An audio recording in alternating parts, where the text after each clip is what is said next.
السلام عليكم ورحمة الله وبركاته. يا شمر كفون ترترتو متكشتي نجاني جسم بقى تكتني ورمودي لكن نقبض سنين جدا ديبني ولد الراسي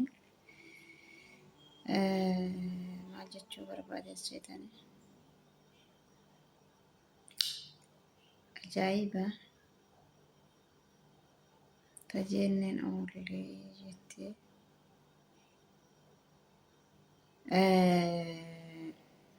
ساهدوا كماني beekamu jechuudha. Haala hamaa keessan jira. Rabbi isaa fayyisu. Naasuun tun waan badduudha. Onneenis nama dhaabbachuu dandeetti gurifatan jechuudha. Onneenis nama dhaabbachuu dandeetti. Sababa saniin sukkaaras nama qabuu danda'a. Dhiignis nama danfa jechuudha. Ani naasuu san irrattiin ana waan maatii hiyyarra gaheen beeka jechuudha. Abbaa kiyya sababa san irratti naasuutiin dhiigaaf sukkaara godhate jechuudha. Bara wayyaanee wanneettu sanii obboleessa kiyya mucaan irra dhalatu. Isuma qabna akka hangafni dhiiraa jechuutu kan ijoollee xixiqqoo zabana boodaa irra dhumarra dhalatan jechuudha. Warra haadha garaa kutee namni lama. Obboleessa kiyya kanarra dhalatu isuma karaa irra deemu fuudhanii kutaniin jechuudha. Yoo san bara lamaan aangoo dhufusan jechuudha. Mucama xiqqaanis qabanii fuudhanii gizee san biyyittii waraanaan bulti. Waraana akka fedhe nama godha jechuudha. Gizee jalqabanii wanni dhufan waraanni akka fedhe nama godha. Abbaa fedheen ajjeesaa abbaa fedhee wannadha. Naasuu sanin jechuudha. Mucaan qabame jennaan abbaan kiyya rifaatu achi rifate dhiigni dafee sukkaaras godhate jechuudha. Bakkumatti wallaalii isas baatanii mana yaalaatiin deeman jechuudha. Rifaatuun akkas nama gooti. Onnes nama dhaabdi jechuudha. Du'aafis nama saaxilti rifatanii nan bakkatti du'an. Gaggabuu qofaa miti. Waan akkasiitu jira.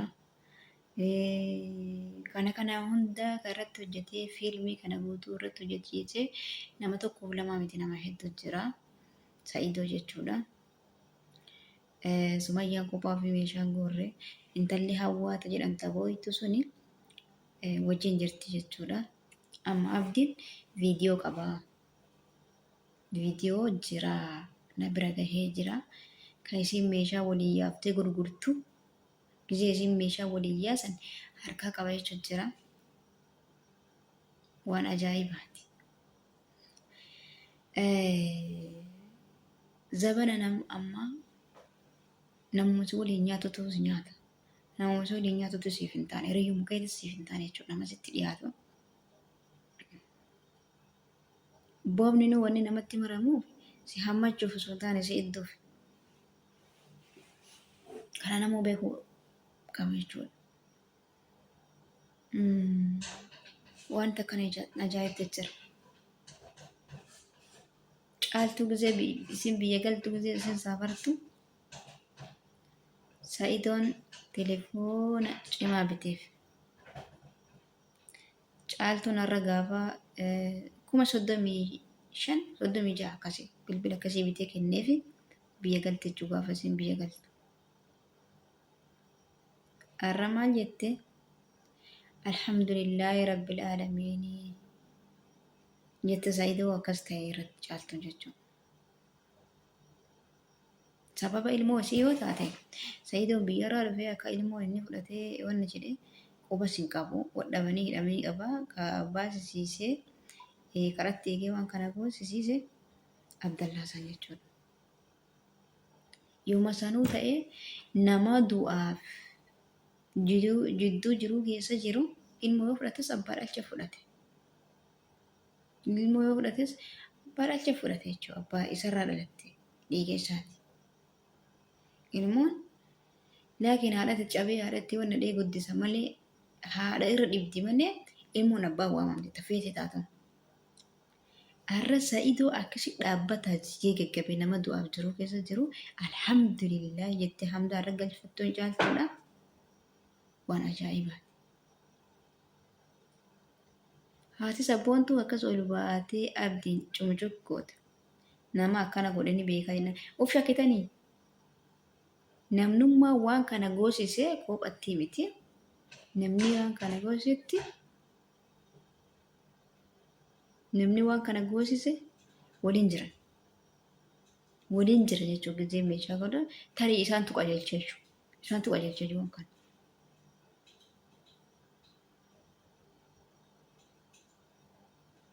Gaafa namni waa ta'e gaafa lubbuun namaa waa taate namni wal dhiisu hin jiru bara. Waliin dhiisa. Firri fedhe waliin dhiisu gaafas. Jaalalti akka ammaa sun hin jirtu. Akka amma baga akkas gootee baga afaan baga jetti kanaaf itti gaafatamu qabu ta'uu danda'a bara namni. Ani caaltuu haganuma majnuunan seewwan wallahi. Haganuma mataa hin qabne seewwan. Qaraa jasbummaa isiititu biyyaa isii deebisee gurbaa mana taa'ee nyaatu. Gurbaa wadala. Itti deebitee gizee meeqa? Kun warri uf qabu si'achi isii asitti heerumtee imaan jalaa deemtee ka biraa heerumte. Faayoon isii asitti heerumte itti heerumte. Itti deebite. Jalaa lixxe itti deebite duwwaadallee martee. Ulfooftee irraa ofirraa baasii sin fedhuu jedheen. Sin fedhuu ilmoo tanaa waliin sin fedhu. Gizee inni akkasii jedhe deemtee maaf deebite. Waa ta'a dafuun jedhee si deebise lafarraa ofee. Arra Sa'idoon Sa'idoo baga jazaatti takka takka isirraa kafalamti. Sa'idoon isa baasee dhiisuuf miti yoo sanillee taate ilmoo teetis baasee walitti sin fiduuf yaadni isaa jechuudha. Immoo yooma sanuu taate nama akkas jiru baga akkas taate jettee gammaduun waan ajaa'ibaa. Wantummaa Sumayyaa achii baasise isin jechuudha. Boona nama taajjabsiisa. Akkamitti ilmi namaa yooma hamtuullee namaaf qabaate garatti qaqqabata malee ol baasee nama du'uu fi jiruuf du'a jidduu jiru. Alhamdulillaahi jedha.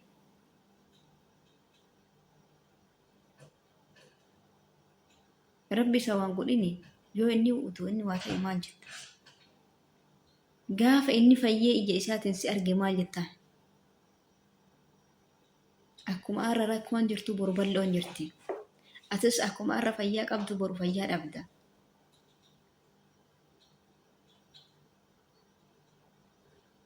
Maal jetta?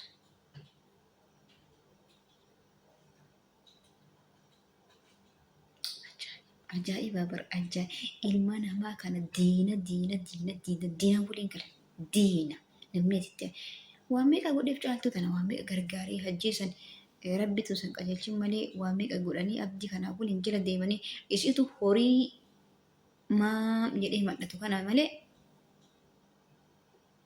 kan itti barreessinee biyya sanitti hin deebin an haga keessaanis sagalee qabee fi hin deebi'inii. Biyya biraa deemuu yoo taate nama siif goona ijoollee waraqaa siif hojjechiiftu goona. Ani ofii kiyya akka jedhee sagalee qabeef bakka ijoollee biyya sanii irraa si baaftu isiin biyya galti san ijoollee biyya sanii irraa si baaftu viizaa si hojjettee si ergitu kuna yoo manna qallee hin qabne deemii dalagadhu hajjitti hin deebinii jennee fi sagalee qabee fi mallaqa tikkeetti taatu asii si ergaa jedheeni ofii guluftee fidee waafunyaa qabanii si harkisanii deebi'anii. Achi deebitee rakkoon tun gaafa irra gahee nama maa haalata namni jireenya ofiitti jiraachuu wallaalte amma hajji funyaan qabdee ashkaraakkaraan jirtu niitiin tajaajilu bira jirtu tun argatanii waa isa goota hajjiin itti furrii itti deebisan itti deebisu namni ofumaa of balleessee ofii of sakkabanii ofii dadhabanii rabbiin sakkabanii jedhan.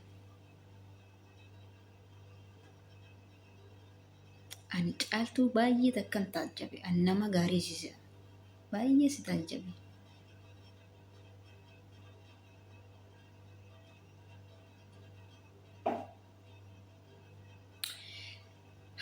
Rabbi isaa fayyadu Sa'idoo Sumayyaas Rabbi argamsiisu. filaanis bakka hamtuu bakka fagoo namatti hin dhufu nama waliin nyaatu nama waliin dhiyaatu nama ollaa biraatitu xinaata walitti ta'a xiqqoo irratti caaltus ilmoo isii rabbi haa deebisuuf si garaan dhalaa hamtuudha laafin abbaa bira jirti seerattis deebitee iyyattee isa bakka seeratti deebisuu ni dandeetti. Okay. Deebiftee achi deebiftee ilmoota yeroo fuudhaa jechuu dandeetti yookaan walitti deebi'anii waliin jiraachuu danda'anii ilmoo fudhatanii jechuudha.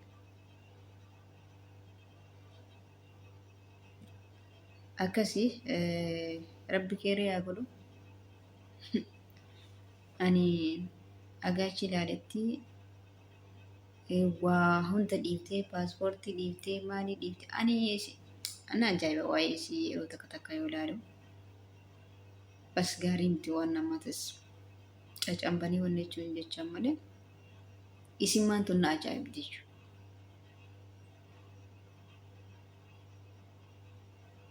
Akkasii hasi sabboontu takka abaarsaan kitil goote dheengadda kitil an isii maaltu gaha jedhe waa hunda keessatti yoo namni hundi wanda dhabe isin keessa sooqiddaa fi akka sooqiddiin midhaan hunda keessa sooqiddiin dhabamuume. Soogiddiin abbaan warra midhaan hunda keessa waan nyaatamu hunda keessa asiira waan aananiif asiira waan hin ta'in soogiddi keessaan dhabamu midhaan kaan. Isiin soogidda jechuudha. Bakka feete waa takka galdaan isin keessa buute isii keessaan dhaban. Yaa namicha molticha yaa namni mooluu keerii qabu mucuu gootuu dheengadda Sa'idoo. Haadha sabboontuu saneessis namni yuutuubii banee fi harka kaayee Sa'idoo. Arra ol baanii akkanatti nama hundaawwan jedhan kana namni nama isii godhee yuutuubii banee nama hawaasaa wal barsiisee jedhe Sa'idoodha. Ni beektan hundi keessanii hordoftoonni. Namni akkamitti oolmaa namni namaaf oole wallaala. Oolmaa namni dhugaa namni badiin balleessaa bara. Gaafa namni badii balleesse maaliif nama san wooma takka akka nama waan takka hagatti tana waa godhee hin beekne cafaqama. Maaliif cafaqama? واحد سنين يقول واحد سنين تاعي لا سيدوني بلس نشوف سيدوني بلس إمو جزء لبو يصير رجيته دعاء جروجا فني يرجو إشي يتجمدون كيسني إن ما لك شنطة تاني نما تغرسي سيجون رب سافا يسوع سيدوني فيا information أن نجاه سيجون Akki haati sabboontuu keessa harka qabdu Sumayyaa baasuu irratti dhugaa ta'ee argame jechuudha.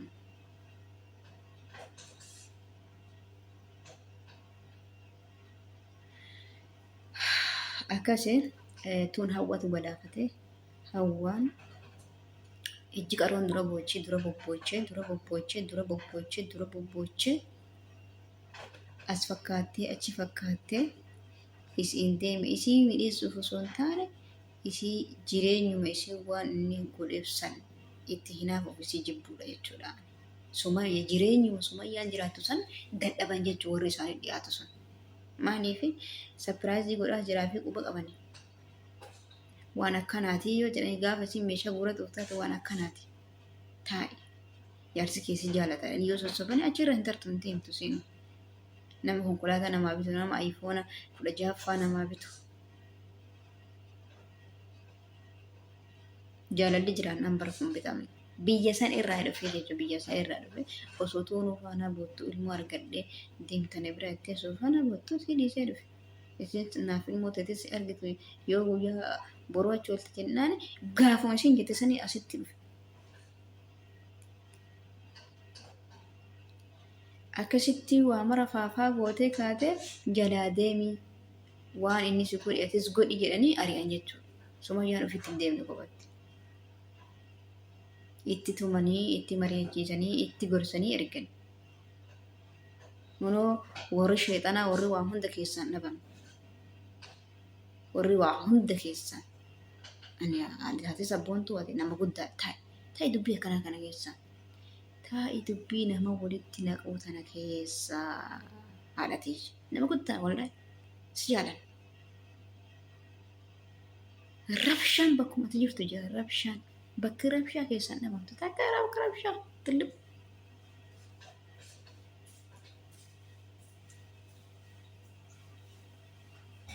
Xillib jettee tuma isheen xillib. Boodanii bochee baluu akkana na godhee akkas na godhanii hojii teeti haadhi. Amma hojii teeti. Hojii dhabbaan waan facaafatee murata. Waan facaafatee murata. Gizee mara kunoo jaarsin abbaan sabboon tuutuu biyyarraa bilbilee yoo jaartii tiyya taate namaa waliin girgirii dhiisii. Namaa waliin wanna jechuu dhiisii jedhan dubbii nama hundaa. Keerii irra wal gargaaru akka namni kun waliif fayyuu akka namni walitti wanna jedhu.